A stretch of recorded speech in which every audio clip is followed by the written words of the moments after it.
Salutations. 6 mois après avoir publié leur première rétrospective, les Gardiens de la Force vous proposent de revenir sur les moments forts qui ont jalonné la première année d'existence de l'Académie. Dans leur dernière vidéo, ils vous annonçaient qu'ils n'avaient pas fini de vous surprendre. C'est maintenant l'occasion de faire un nouveau point d'étape. Devant la montée en puissance de la pratique du sabre laser et au développement des conventions à échelle humaine, les Gardiens ont été très tôt sollicités par l'organisation du Cinespace de Carcassonne pour qu'ils deviennent les parrains de la première édition de cette manifestation qui s'est tenue en octobre 2016. Leur participation à ce salon très convivial et remarquablement organisé a permis de mettre en place un format de communication vidéo spécifique à l'Académie, facilement reconnaissable, celle au style Salutations. Salutations. Les Gardiens de la Force ont un message pour vous. Dans cette mise en scène et à travers cette rhétorique, les Gardiens souhaitent créer un moyen original de s'adresser directement aux personnes qui les suivent et de relayer ces messages vidéo sur les réseaux sociaux. Salutations s'est d'ailleurs rapidement imposée comme l'une de leurs devises, puisque la formule fait maintenant partie intégrante de leur façon de communiquer. Après la participation au Cinespace, les Gardiens ont également été invités par le Geek Universe de Carpentras afin de préparer la grande convention du sud de la France, le Toulouse Game Show.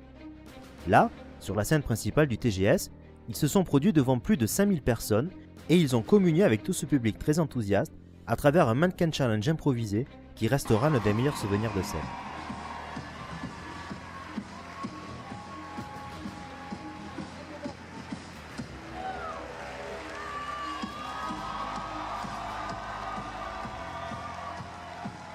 « 2016 a également vu la sortie d'un film très attendu par les fans, Rogue One. Cet anime, au Nîmes Open Game Art et au cinéma Méga Castier de Perpignan, que les Gardiens de la Force ont célébré l'arrivée sur grand écran de Rogue One à travers des représentations qui, à Perpignan par exemple, ont permis au public d'être totalement immergé dans l'univers de Star Wars avec des sabres laser vivants et la célèbre musique de John Williams interprétée au violon et en direct. L'année 2016 a également vu le partenariat de cœur avec l'association Souris à la Vie se prolonger et se renforcer, avec l'accueil toujours très amical de ces petits princes le temps de plusieurs après-midi.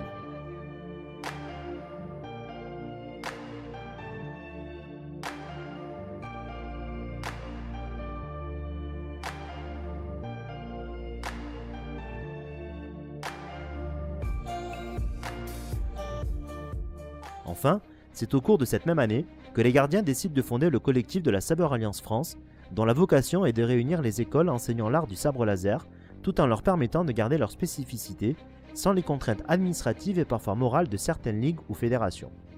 C'est d'ailleurs à ce moment-là que les Gardiens ont exprimé leur forte opposition au fait que la pratique du sabre laser ne tombe sous la coupe de l'une d'entre elles, au nom de la créativité et de la diversité. Le premier semestre 2017 a été en coulisses placé sous le signe de la création d'un univers étendu propre aux Gardiens de la Force, dont l'un des principaux objectifs est, à terme, de s'émanciper de Star Wars et de son univers. C'est à l'occasion du TGS Spring Break que ce projet a été présenté au public pour la première fois, lors d'une conférence qui a réuni une quarantaine de personnes dans l'amphithéâtre de l'espace Diagora. Après une participation au Montpellier eSport Show et une autre Bordeaux Geek Festival, les Gardiens de la Force sont montés à l'assaut de la capitale, Paris, pour poser leur sabre et le bouclier à la finale de la Coupe du Monde d'épée, organisée par Réseau Ferré de France et la Fédération Française d'Escrime. L'occasion aussi de permettre à leur démonstration d'être diffusée sur les chaînes sportives du service public de France Télévisions. Et c'est également à France 3 Occitanie que les Gardiens ont été invités à participer à une émission en direct où ils ont pu parler de la pratique de leur sport, en voyant une démonstration sur le plateau de l'émission. Sylvain Morel, dont maître Kung Fu et ceinture noire. Et vous avez créé d'abord, Sylvain, vous, une école d'arts martiaux avec votre frère jumeau d'ailleurs. La saison s'est achevée en juin 2017 au Perpignan Game Show, qui a marqué une nouvelle étape de la vie de l'Académie, puisque pour la première fois a été présenté au public un spectacle conçu et réalisé uniquement pour la scène. Première étape d'un projet plus grand qui continue à germer dans l'esprit des Gardiens et qui sera préparé pour la rentrée de septembre 2017. Toutes ces participations à ces événements ont permis aux Gardiens d'approcher des célébrités de la culture des gamers ou du cinéma, comme par exemple Kayan, championne du monde du jeu Street Fighter, anime, l'acteur Phoenix James, qui incarne un Stormtrooper dans Le Réveil de la Force, ou encore Ingrid Delia, qui prête ses traits à la princesse Leia à la fin de Rogue One.